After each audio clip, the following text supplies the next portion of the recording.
Here I am back again,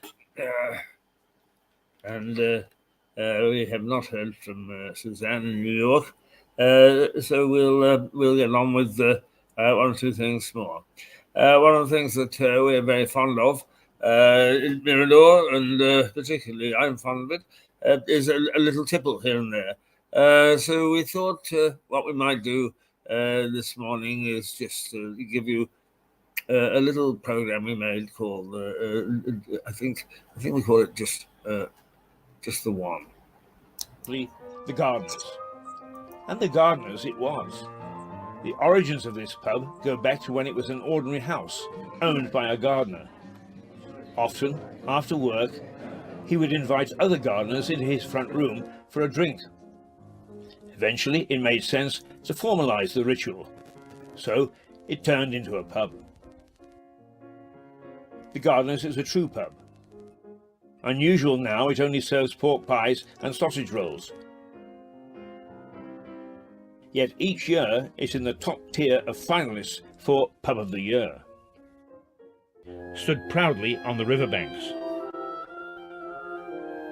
Harvey's Brewery, the key industry of the town.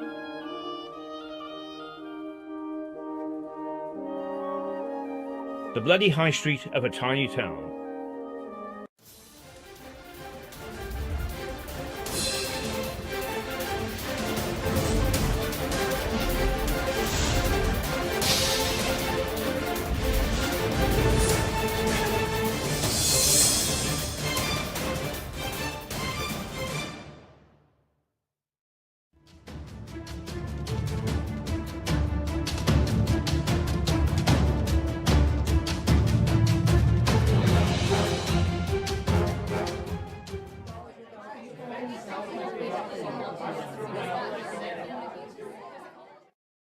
You'd think the old man would give up pubs for Lent or something, wouldn't you?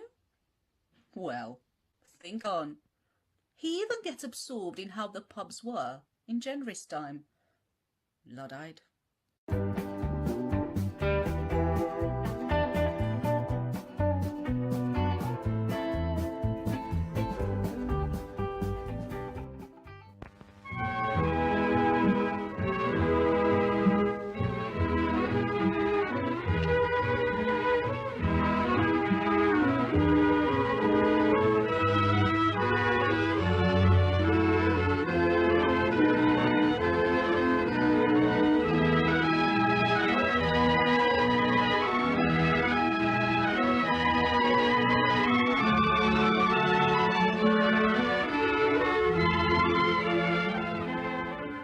Flanked by the church, the rectory, and the people's homes, stands the inn.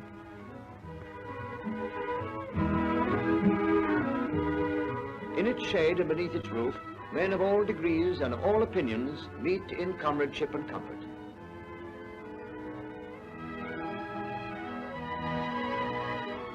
Walk through any English market town, and you'll find the inn at the center of its life. On market day, the people from the country around meet there to discuss the trend of prices, their children's health, and their home affairs.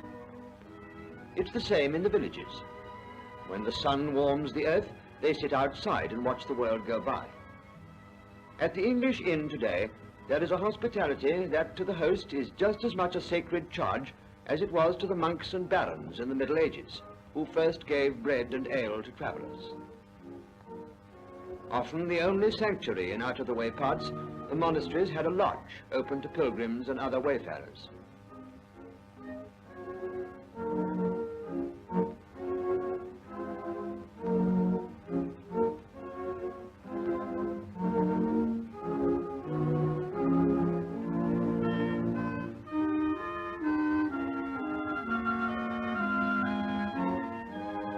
Later, these lodges became separate establishments and were eventually run as inns, under such signs as the Pilgrim's Inn.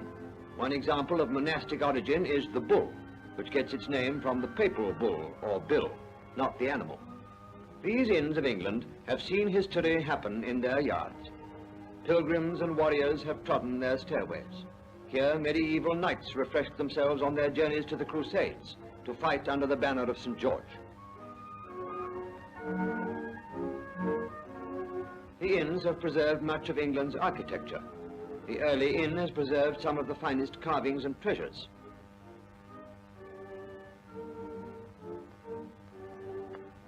Like the church, it was a sanctuary. Hence, most of these carvings have a religious meaning.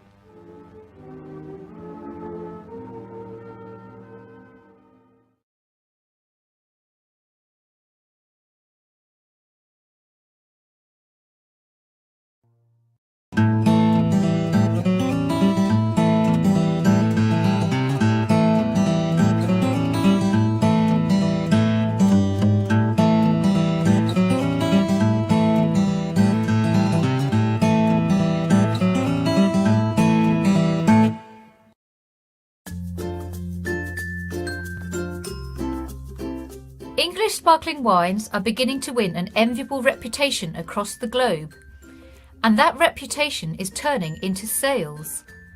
British supermarket chain Waitrose has reported a 188% increase in sales of English sparkling wine last year, and that trend is expected to continue. The soil and climatic conditions in southern England are remarkably similar to those of the Champagne region in France. So much so that leading French champagne house Taittinger has bought land in Kent and has begun producing English sparkling wine. But the owners of English vineyards are not prepared to take second place. Ridgeview Estate Wines in Ditchling has been producing English sparkling wine since 1994. And recently, the company received the prestigious accolade of having its wine served by the Queen to Chinese Premier Xi Jinping at a state dinner. Ridgeview is a family business which has a strong sense of history when it comes to its products. The vineyard's trademark is Merit, named in honour of Englishman Christopher Merit. This wine pioneer made a presentation to the Royal Society in London in 1662, explaining the process of making sparkling wines. That was 30 years before the French began producing champagne. Last year, Ridgeview produced a bumper crop and has similar ambitions for this year. The product can be seen at a variety of produce events in the region, notably Brighton and Hove's Food and Drink Fair in May. And the winemaker plans to repeat the success of last year when it introduced its range of sparkling wines to New Yorkers. Want to check out the claims that Ridgeview makes? There are plenty of stockists within the Lewes district. As one might suspect, it's available at Harvey's, but also Larder in Ditchling, Middle Farm on the road to Eastbourne, and of course the English Wine Centre at Drusilla's Roundabout. These successes have created a rush to develop new vineyards in Sussex. Licence applications last year were up by 40%. It's not just sparkling wines that are gaining a reputation. Still wines have also been around a long time. Both are now beginning to take the French market by storm, as demonstrated by the French purchase of acreage in Kent. The key question now is if growth will mean a larger and more expansive English wine industry, or a homegrown luxury product suitable for big and glittering occasions. For the moment, only time will tell. Trevor, where's my drink? Lalla Daniels of South Downs Television at Ridgeview Vineyards, tasting a true competitor of French champagne. So next up on Food Glorious Food, a new way to sell wines in Lewes.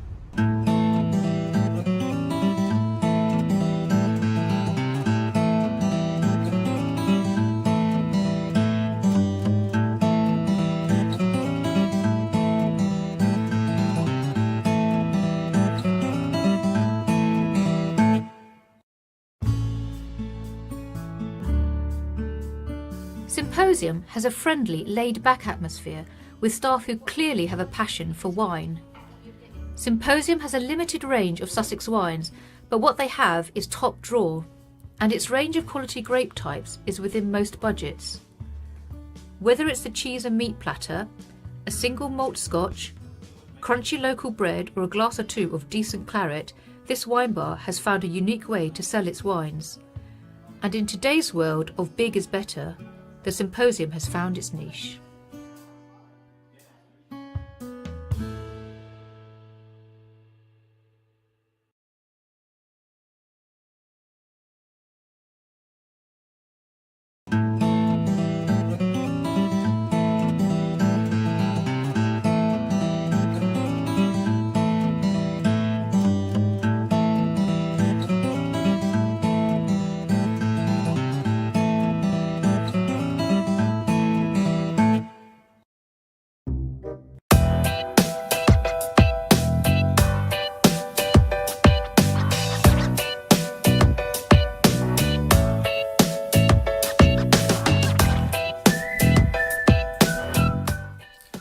guys, in this video I'll show you how to prepare at home an incredible liquor. It's gin. For this you need 1 liter of 50% alcohol, 17 grams of juniper, berries must be navy blue and I've slashed them with rolling pin. Then you need 7 grams of coriander seeds, 2.5 gram of orange peel, 1.5 gram of lemon peel, 1.5 gram of cassia bark, and a pinch of hyssop, a pinch of anise, a pinch of fennel, a pinch of licorice. Fill up the jar with alcohol and all ingredients and shake it.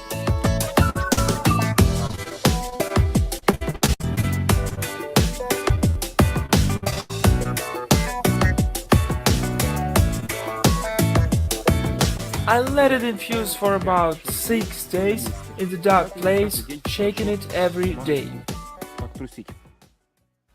After 7 days of infusing, it's time to distill it. I gotta use a simple moonshine still. I've dismounted a metal gauze from the shelf for better flavoring. By using a gauze, I filter the infusion into the boiler and add water. You need to get a 33% ABV liquor.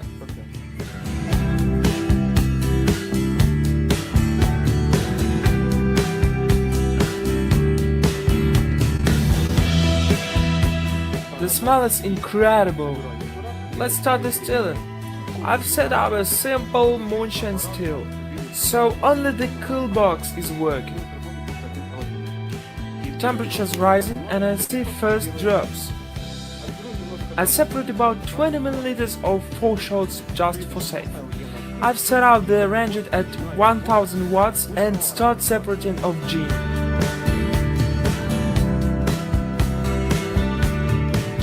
It's already half a liter, so let's check out the smell.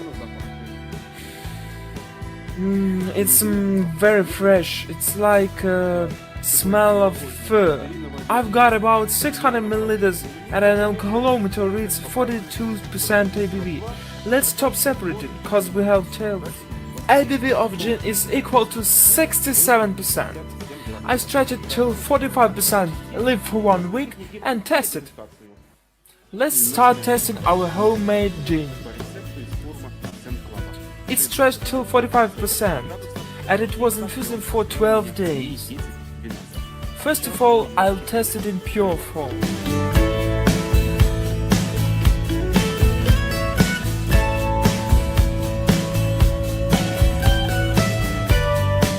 The aroma is very rich. It has nice, tender and harmonious aroma. The main player in flavor development is juniper. Not strong odor, but it's mild. And the juniper is contrasted with coriander. Let's taste it.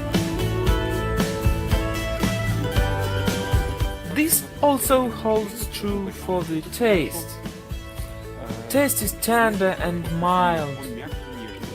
It's not a strong kind of gin. This one is tender and mild. I like it in pure form. So now let's test how tasty it's with tonic. I'll make a classic gin tea in the ratio of 1 to 2.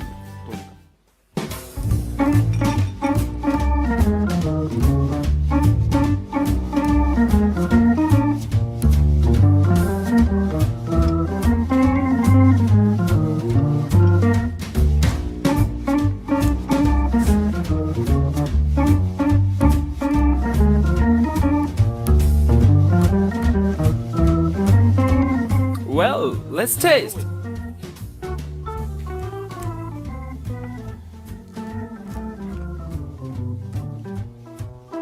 Delicious! Now I know how I drink it. Incredible combination. You can feel light bitterness, but it's just the right taste. It goes very light. The ratio of 1 to 2 is nice. Taste it. You know you can drink it all cause it's silky and freshalizing. As for me, the combination of this gin with Schweppes tonic is ideal. In conclusion, I'd like to say that I like this recipe very, very much. The combination of gin and Schweppes tonic is delicious. The taste of G&T is tender and it combines with all the herbs very, very nice. Just try to make it by yourself, guys. Thanks for watching this video. Thumbs up for new recipes, subscribe to my channel. See ya!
Well, we haven't heard from Suzanne, and hopefully we'll get her back next week to give us her view on what's happening in New York and the United States.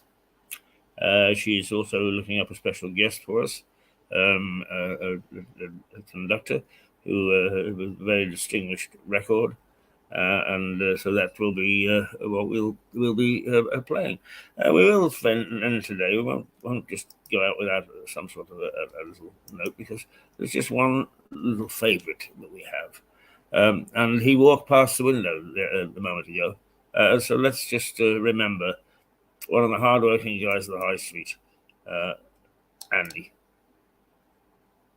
One of my favourite things is sitting outside when it's sunshiny, now that we can, in a pub, and talking to those people who get the day going, and who have I been meeting for years and years and years, is but Andy the window cleaner. Oops. Everybody knows. Andy, how long have you been doing this? Approximately 28 years.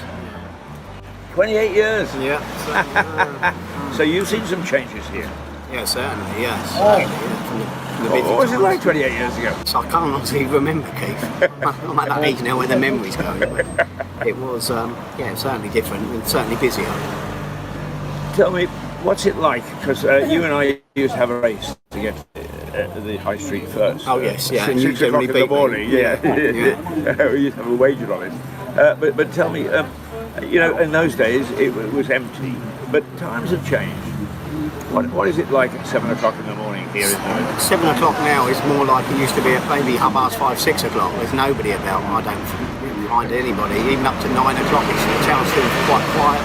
And obviously, since the lockdown and the shops reopening, it's sort of 10 o'clock in the morning before the shops are opening. So it's a lot quieter than I've ever known it really. So you put in a fair old day. I mean, you're here early and you finish late. Yeah, I do, Keith. I'm glad you brought it up. A lot of people think I don't, but I do. Yeah. You clean windows particularly the businesses. And I must say, what hell of a job you do too. They all look sparkling. But as they drift in, I've now got people get to their jobs. And we always think of shops opening at 9, but there must be a lot of people who get there well ahead of time. Yeah, certainly. Got Sharon at Beckworth's and Lucy, they're there quite often. Certainly by 8 o'clock in the mornings now, getting their shop ready for opening at 9. I see them, if I'm working this top of town, obviously the girls going to work in Cafe Nero again. Yeah, again, Keith, it's not like it was. It's I'd really be racking my brains to say at 7 o'clock if I see anybody, really. What did you do through lockdown? I've done a lot of gardening, a lot of walking, lots of shopping, lots of housework. So I had one happy wife. So Right. So that still continues. Is she glad to get you out through the front door? No, my wife works longer hours than me, so she goes out the door with me at about 6 o'clock every morning now. And she won't get home till about 6 in the evening, so I'm generally home. So I do the shopping probably on the way home today. Now, over the years, you must have peered in through a window and seen a few things and thought, oh my goodness me, I better move on. Anything that sticks out in your mind? When not so much doing the shops, but certainly when I was younger and I used to do the house windows, I saw quite a few things where you had to pretend you hadn't seen, and when they answered the door, you said, "Oh, sorry," but it was quite embarrassing for them and me. It's always nice to know that the window cleaner has got a zip on his mouth. Certainly some signs. Not that I would do anything wrong. But, No, exactly. So, what does the future hold, Andy? I don't know for me, Keith, really. I mean, I'm looking at it now, my work just gets less and less, but I love what I do and I love coming into the town, even though I don't live in the town. I love to work here. The work's getting less and less, so I maybe have to do it on a part-time basis and get another outlet somewhere else. So. Well, people certainly enjoy you. I mean, you're a breath of fresh air first thing in the morning. Thank you. Do you find that everybody quips with you, or some people are a bit grumpy? No, certainly not. No, I can't think of anybody who's off with me in the morning or whatever time of day. Most people are quite cheerful, and I think they like it that I'm cheerful, so it helps them. So I hope it does. One thing I always admire you for a lot of things, I may say, because I think that not a lot of people can do your job. But one of the things that I admired was some of the big boys moved in. Oh, certainly. Yeah. Yeah. You saw them off. No, unfortunately, I did at first, but unfortunately, like the restaurants, they've gone now, Prezzo. I used to clean Prezzo, Pizza Express and Ask, but they all went national company overnight on me, so I lost them, and they were all like 2.5 hour jobs, so I lost a day's work overnight with them. To be honest, I lost them probably about 5 years ago. But and that was quite a dent in my income. Yeah, I mean, you're such a favourite. You stay with all the favourites, I think. Oh, certainly, yeah. I mean, the independents and some of the national companies are very loyal. Big business, stay away. We don't want you. Andy, it's always a pleasure to see you. Yeah, and you, Kev. And we like to talk to people who start off early in the day and find out what it's like in Lewis, because as you say, at the moment it's quiet. Oh, certainly. But who knows what the future holds. Let's hope it turns out for the best for us all. If anybody commercial wants a window cleaner, shops, restaurants, offices or pubs, I'm certainly there to help you. Okay, and that's Andy, and you can get in touch with him through Mirador Television. We'll pass any messages where you want him along, because not only does he do an excellent job, but he's bloody good company as well. Cheers, Keith. Andy, lovely to see you.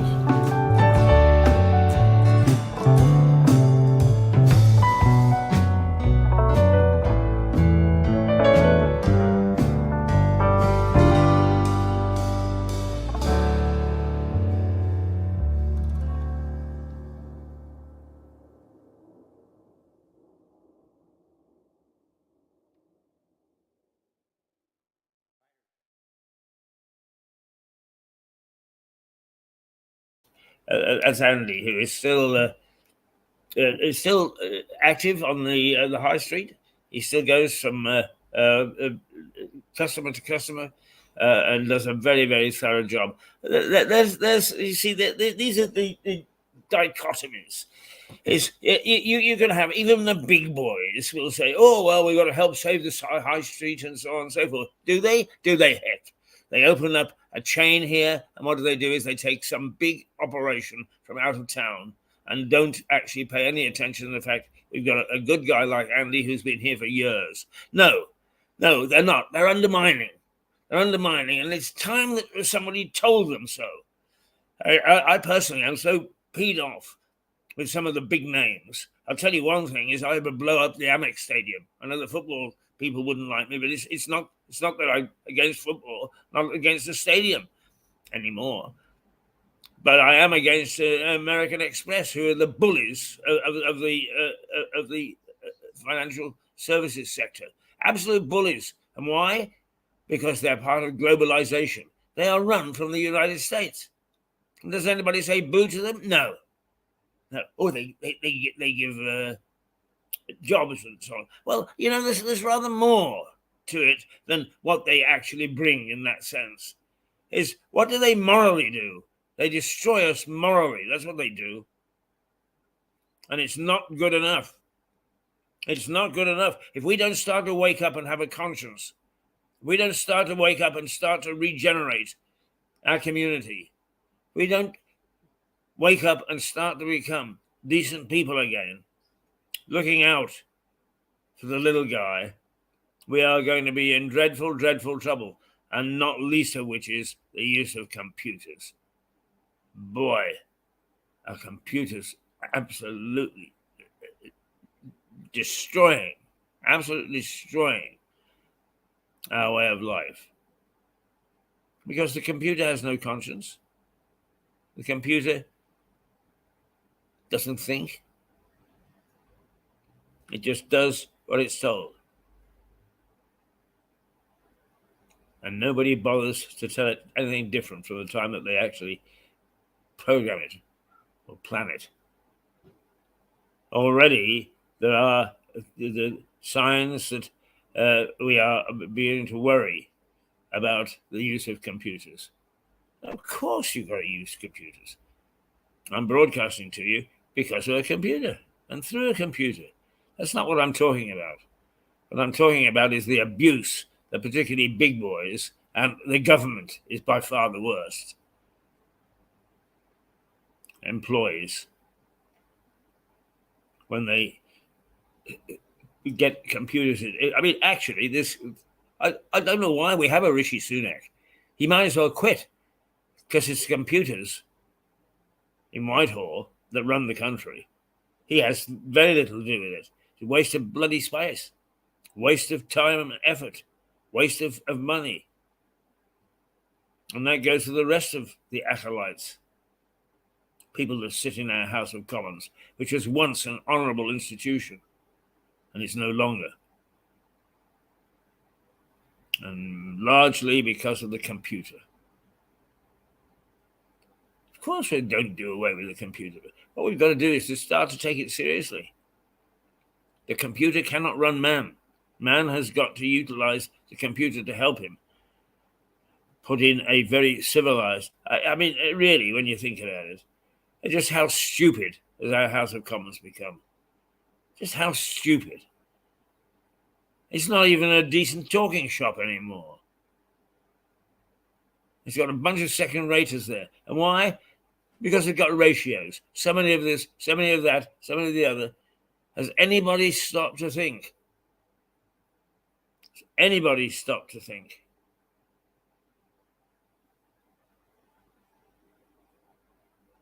At all? What we are doing in terms of our leadership, our commitment to our society, trying to make it a better life. No. All we do is we pay lip service to it. Oh, I'm trying to make a life. What are you doing? Well, I march. I stick gum on my trousers and pin myself to a road. Oh, bully, bully, bully. Really just is not good enough. Not good enough at all.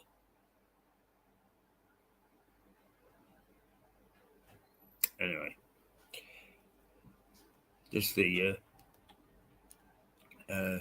just before we go, some breaking news. There's at 3 o'clock this morning, somewhere over the channel, but could be seen as far as Paris, is an asteroid blew up. Apparently, the astronomers tell us that these are the things which they can very rarely predict. They did predict this, but only by a couple of hours. And there's a huge flash in the sky as it disappeared. Did it pour out energy sources? I don't know. Undoubtedly, we'll get more details as the time goes by. If you did see that split flash, which almost turned night into day, that's what it was all about. That is what it was all about. An asteroid over the channel.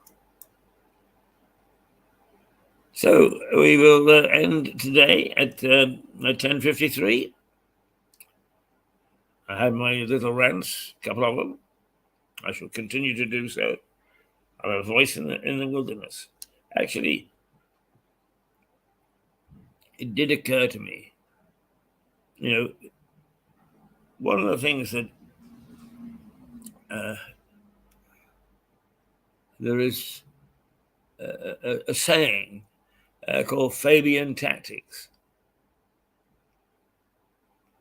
And it was the Roman general Fabius, who, when Rome was under threat from Hannibal and looked as if it would fall, instead of taking on Hannibal head on, is sniped at him coming out of the hills and the mountains, having a little go here, a little go there, until eventually those little bits managed to upset Hannibal, and he retreated and left Rome alone. And somebody said to me, what difference can we make to the excesses of the establishment, of our so-called leaders? Well, we can use Fabian tactics. Not too many people pay any attention to me. They listen and they very politely say, it's good old Mad Keith again. Bit by bit, people are beginning to pay attention.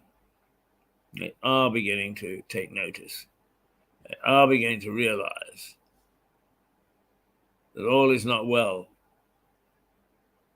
that much improvement is required, and that the current crop that we've got in that hallowed house of Westminster, which started as a home of democracy in 1264, the day after the completion of the Battle of Lewes. It started here in Lewes, and it's still going today. And it was hard fought. Thousands died to get that little light of democracy going. It's about time. It is about time that we realize that we have, as a generation, the responsibility for carrying that on. And enough of all this nonsense that's going on. This nonsense. And people have created a sense of importance, self-importance. It's killing our society. Well, okay. Time for us to leave. Say toodle pip. It is now 10:56 on the 13th of February 2023. It's 8 degrees and it's mostly cloudy, it says, except that in Lewis it's sunny. As we're always different here. We're always different. But we are certainly trying very hard to at least raise awareness of how poor our governance is at all levels. Yeah, people will prickle. Oh, not here. No, what it is. Here, we don't even have it anymore. It's down in Eastbourne. And no matter what is said, it just, it's just a mess. It's an absolute mess. From the political level through to the action level. The people whose job it is, who we pay handsome salaries to look after our interests in this region. And they ain't doing it. Till tomorrow, toodle pip.